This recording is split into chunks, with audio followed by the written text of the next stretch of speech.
The middle class brothers and sisters of all colors, all cultures, all civilizations, and sexual orientations, because they're also immigrants with our brown brothers and sisters. They were black, they were brown, they were white. We started on the Indian reservation because it's always fascinating to look at America through the lens of the original peoples. A very important starting point. The original people. And we began with the notion that poor people are priceless and precious. Just as each individual has a dignity that ought to be affirmed. And what did we see, Brother Tavis?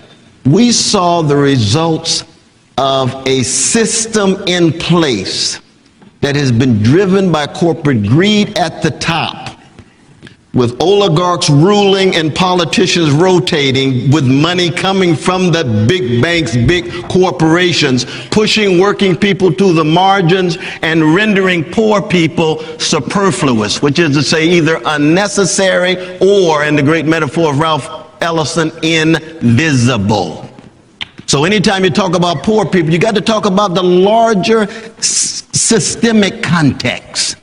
How could it be that the top 400 individuals have wealth equivalent to the bottom 150 million fellow citizens? There's something sick about that. And they say, oh, they deserve it, they're so smart. No, I know some smart folk broke as the Ten Commandments financially. They just can't get a job.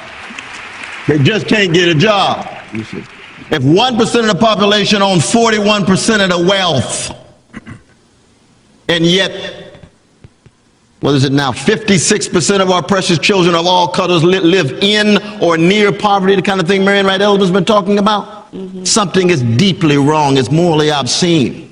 Then how could it be that poverty hasn't become the major moral and spiritual issue of our time? Because our leaders lack courage and independence. They're too tied to big money. How could it be that the prison industrial complex has been expanding and $300 billion has gone into jails and prisons and the criminal justice system, and yet when it comes to money for schools, money for housing, money for jobs with a living wage, it's a warped system. We're here because Martin Luther King Jr. and others said America is a sick society. America doesn't always have to be sick. If Americans rise up the way the Occupy movement has been talking about and begin to talk about these issues seriously. And that's why this issue of poverty as it affects the middle class is now declining. Because if it was just a matter of black, brown, and red, we'd be voices in the wilderness. Because as long as there's a black face or a brown face on poverty, we overlook it. I'm saying, look at Terry Reid and Bishop Staples and Dick Gregory right now. They know what I'm talking about. As long as there's a brown face, we overlook it. White middle class face, we got a problem now. We're going to have to deal with something. What's up, fam? I'm Yemi, and today we are talking about something that America does not like to admit: poverty. The land of opportunity is also the land where millions go to bed hungry, homeless, or hopeless. So let's get real about what is happening behind the glossy image of American dream. And that's fine, because we believe that white brothers and sisters have the same value as red and brown and black and yellow. And this moment, that's why I'm so excited about the manifesto that we wrote, brother. And we had a good time writing that thing. Oh, we did. We did. I hope you all noticed the tears in Sister Vicky's eyes at the very end of her presentation. And the tears have to do with somebody who cares. The tears have to do with recognizing the condition of poor people in America is a matter of national security, like Iraq, like Afghanistan, like whatever foreign policy that we know. And part of the problem in America is we don't have elected leaders who understand the tears. Before you go further, I want to jump in right quick. Yes. When you say that poverty is an issue of national security, national security, make the case for me. Namely, that if we don't come to terms with it, that it's not the external threat, it's the internal rot that's going to lead toward a collapse of American democracy. into an oligarchy, a plutocracy, where the well-to-do live in gated spaces and working people and poor people are at each other's throats, and America goes under as we know it. That's important. Am I right about your tears? You're right. And I feel that. And one of the reasons why we don't have the leadership among the 536 is that they are leading. They're just not leading in such a way that they make poor and working people a priority. When investment bankers are in trouble, they lead. They solve that problem. Here's big trillions of dollars. When the banking system's in problem, they lead. Action right away. When you need to go to war, action right away. How you gonna pay for it? We'll deal with it down the line. Oh, you're not gonna pay for it, huh? No. That certain kind of leadership is called myopic, short-sighted, narrow, and in the end it leads toward catastrophe. What we need is courageous, progressive, prophetic leadership. And the truth is this, that historically in America, it's been primarily the black prophetic tradition that provided that leadership, precisely because you had a peoples enslaved, Jim Crow, on intimate terms with terror, trauma, and stigma, but still taught the country how to love. Taught the country how to love. Justice is what love looks like in public. It has been the Frederick Douglasses and the Martin Kings and the Fannie Lou Hamers and the Ida B. Wells and the Dorothy Irene Height who taught us about justice, who taught us about love. And right now the black prophetic tradition is very weak and feeble.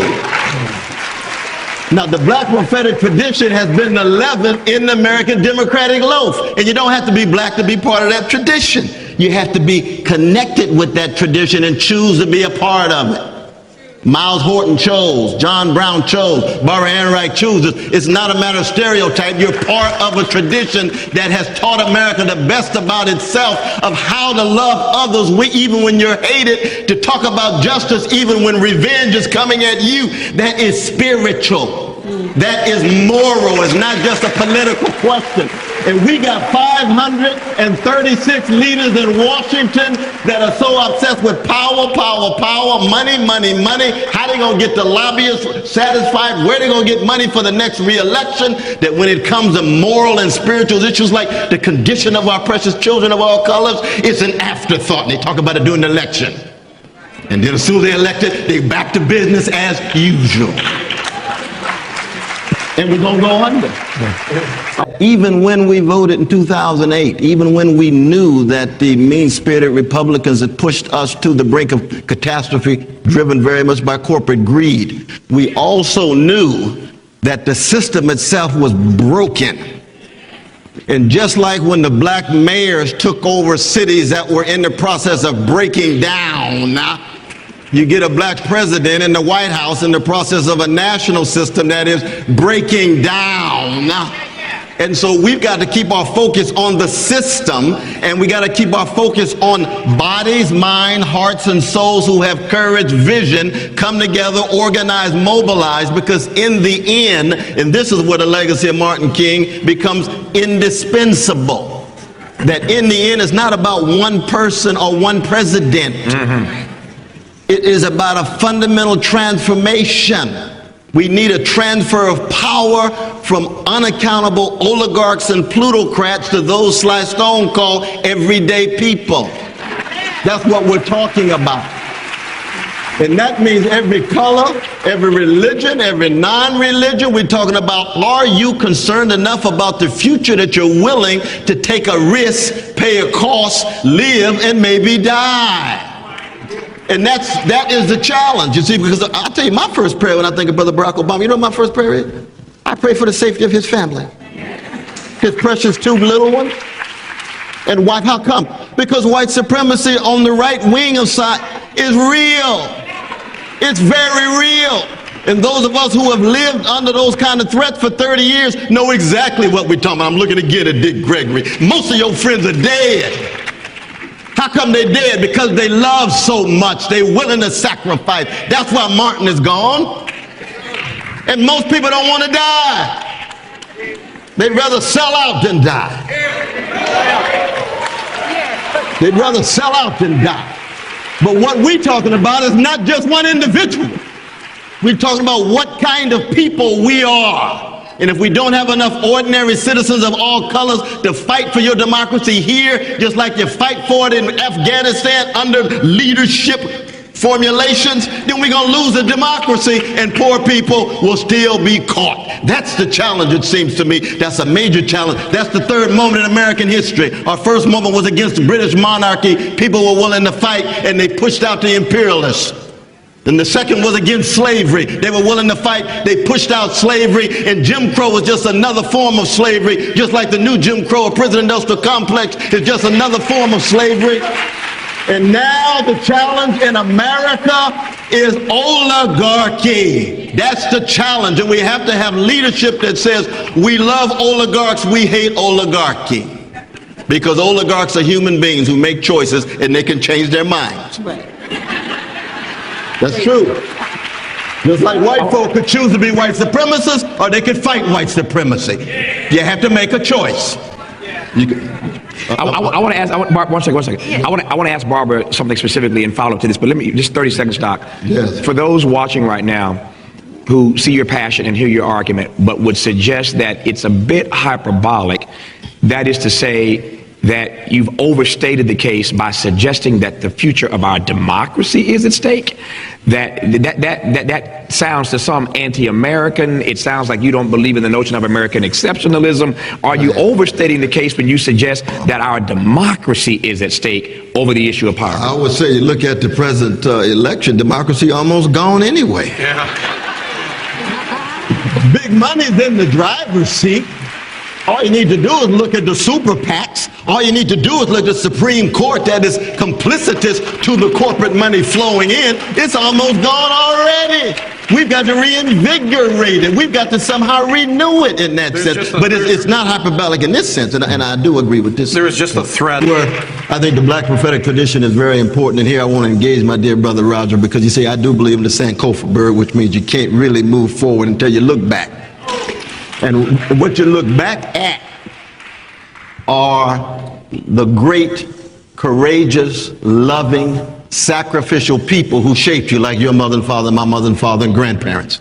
And it goes on and on and on. And what the black prophetic tradition has taught America, that has been so obsessed with the future and the present, is that if you don't have a sense of history, and if you don't put yourself in a narrative that is rooted in something deeper than just money and fame and quick success and instant gratification, then the very capitalism that we're talking about has produced such hollow and shallow people that they're never going to straighten their backs up and take a stand against anything because they're up for sale. That's what the system's all about. So that in that sense, and I mean, you tell me whether you agree or disagree, history still becomes very important. The younger you are in America, the more likely you are to be in poverty. The Indiana University white paper underscores that as well. Susie talked about the difficulty that students have to navigate, but what do we say in this present moment in America about and to a nation that allows that statistic to be the reality? Well, one, it's a major indictment, because it means that the weakest, the most vulnerable, and we know how precious they are more likely to be in the worst social condition. What kind of people are we really when we examine ourselves and acknowledge that reality? That's not just sad. That's pathological. It really is. It really is. Oh, that's anti-American. No, I'm anti-injustice in America. That's not the same thing. I'm anti-injustice anywhere, but in America too. And that's unjust. But then the question becomes, if we're really serious about being poverty abolitionists and calling for the eradication and abolition of poverty, we've got to target the young people, especially from birth to 5 years old. All the evidence talks about the shaping of their minds and hearts and souls, you see. And it's not just a matter of programs, it's also a matter of in civic societies. What kind of discourse, does this kind of discourse take place in churches, mosques, synagogues, civic institutions? No. Other priorities at work. What's going on? The renaissance of compassion and the nonviolent democratic revolution that we're calling for against oligarchy has to take place across the board in every sphere of our society. That's part of the consciousness raising that needs to take place.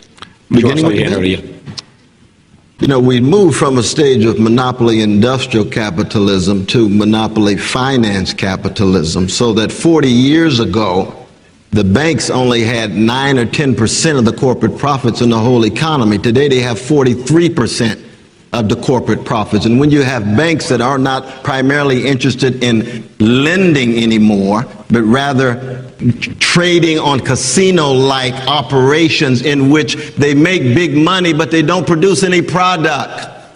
They're making billions of dollars. When the General Motors were making big money, they were producing product and they were providing jobs. Nowadays, it's speculative. That's what finance capitalism is globally. And we have to be honest about that and then say we've got to be practical in terms of how we're going to be able to preserve our dignity, integrity, organizing, mobilizing programs that help people. But you have to also tell people the very, very painful truth of the kind of system that we are living in. And unfortunately, it's very rare that they even get a chance to hear these kinds of truths about the kind of capitalism. People debating about Bain. Bain is the peak of an iceberg. Predatory capitalism has been at work for the last 30 years across the board in significant ways. Bain is not some isolated unit tied to private equity. This thing has been happening across the board. That's why trade unions pushed against their backs pushed against the wall. And so in that sense, it does look rather bleak at times, but this is another reason why the black prophetic tradition is important. If you've been under slavery for 244 years, it looks kind of bleak. But here comes Harriet Tubman anyway. Here come the spirituals anyway. If you've been Jim Crow for over 100 years in the land of liberty, it looks bleak. But here come the blues and John Coltrane and Sarah Vaughan and Martin King and A. Philip Randolph to say, you know what? We're going to teach you how to love and struggle for justice with your head high in the midst of darkness. That's what we're talking about. And that's how difficult it is. Under slavery, it was a crime for black people to love. You love your child, but they're selling your child Virginia and you in Georgia, you go crazy or you get some spiritual fortitude. It was also a crime to hope. We couldn't worship God without white supervision, so you stole away at night in the creek and you held hands in a ring shout and you raised your voice and you lift your voice and sang a spiritual. That was a crime in the land of religious liberty. So that no matter how dark it is, even in the present, it's hard to conceive of what my great-great-great-grandmother and great-great-great-grandfather had to wrestle with in the abyss of American slavery. I can't conceive of it even being worse, as bad as it is, but with this proviso. And this is where I want to say zero on young folk, because I spend a lot of time with young people. I learn a lot from young people. I see the Cornell West Theory right here, one of the grand hip-hop group here in Washington, D.C. and around the country. And they're kind enough to name it after me and get in trouble, but I appreciate that. But I say this about young folk in a critical way, that I do not know of a wave of young people who are commensurate to the grandmothers and grandfathers and those ancestors that shaped me in terms of who I am. I just don't. And the reason is because young people have been so penetrated with the capitalist culture and the culture of superficial spectacle and instant gratification and overnight success and push button getting over. So in that sense, there's a shift from the John Coltrane's and the Sarah Vaughns and the Curtis Mayfields and the Ray Charles and the Aretha Franklins into the bubblegum music that's too dominant. There's a shift.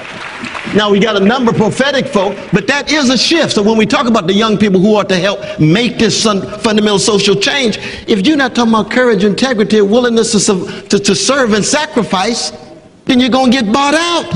You're going to sell out quick. You're not going to be a long-distance runner.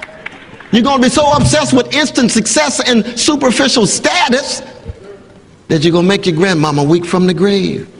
Because she wanted you to have earned greatness, not quick success. She wanted to measure it by the love in your heart and the service that you rendered, not what your position is and how big your crib is.